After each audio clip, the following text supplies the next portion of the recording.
Jika ada satu hal yang boleh dikatakan mahal dan tidak semua orang miliki dalam sebuah proses perubahan ataupun kesembuhan, maka ia adalah satu hal yang seringkali saya sebut sebagai kesadaran. Tepatnya, kesadaran untuk menyadari bahwa ada sebuah permasalahan, ada sebuah belenggu yang harus kita lepaskan, dan kesadaran ini membawa kita untuk melakukan aksi tindakan nyata yang benar-benar menghasilkan perubahan tersebut. Kenapa saya katakan kesadaran ini menjadi modal penting?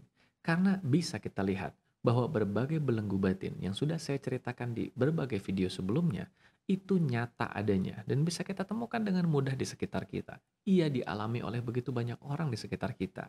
Tapi apakah mereka yang mengalami belenggu batin itu menyadari dirinya bermasalah atau dirinya terbelenggu? Belum tentu, bukan? Begitulah. Ada begitu banyak orang yang terjebak dengan belenggu batin yang bermula dari trauma atau luka batin di mana belenggu batin ini kemudian mewujud menjadi berbagai macam permasalahan emosi, perilaku, atau psikosomatis, tapi mereka yang mengalami belenggu ini tidak menyadari bahwa dirinya bermasalah. Orang di sekitar mereka lah yang akhirnya jadi terganggu dengan permasalahan itu. Dengan kata lain, mereka menjadi sumber permasalahan bagi orang di sekitarnya. Tapi mereka tidak menyadari dirinya bermasalah. Menyadari diri bermasalah saja tidak, maka sudah tentu upaya mencari solusi pun tidak akan dilakukan. Sudah jelas tidak akan ada hasil perubahan apapun yang signifikan tercipta pada orang-orang ini. Maka itulah saya katakan kesadaran itu mahal harganya, karena tidak semua orang memilikinya. Kesadaran menjadi modal penting. Namun, kesadaran saja tidak cukup. Tentu kita juga perlu pengetahuan. Disinilah ada beberapa orang yang menyadari dirinya bermasalah, tapi tidak tahu apa yang harus dilakukannya untuk bisa lepas dari masalahnya. Alhasil, mereka pun larut dalam kebingungan dan tidak mendapati perubahan apapun dalam hidupnya. Mereka sedemikian berputar-putar dalam kebingungannya sendiri, sampai energi untuk mencari solusi pun sudah tidak tersisa darinya.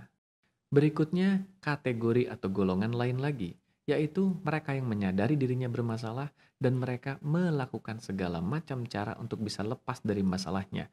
Mereka berupaya mencari solusi. Sayangnya, dalam upayanya mencari solusi, mereka tidak kunjung menemukan hasil akhir yang sesuai dengan harapan mereka sampai mereka pun kemudian menyerah karenanya. Sikap menyerah inilah yang kemudian menjauhkan mereka dari perubahan yang seharusnya bisa mereka dapatkan. Dan yang terakhir, yang paling penting, yaitu mereka yang menyadari dirinya bermasalah, mencari cara untuk bisa lepas dari masalahnya, dan mereka dengan gigih mencari solusi yang tepat. Mungkin mereka tidak langsung menemukan solusinya, tapi kegigihan mereka mengantarkan mereka untuk bisa sampai kemudian pada solusi yang tepat. Begitu juga diri Anda. Bukan sebuah kebetulan Anda menemukan buku atau program pembelajaran ini. Tentu ada sebuah kesadaran yang membimbing Anda untuk sampai pada isi bahasan ini.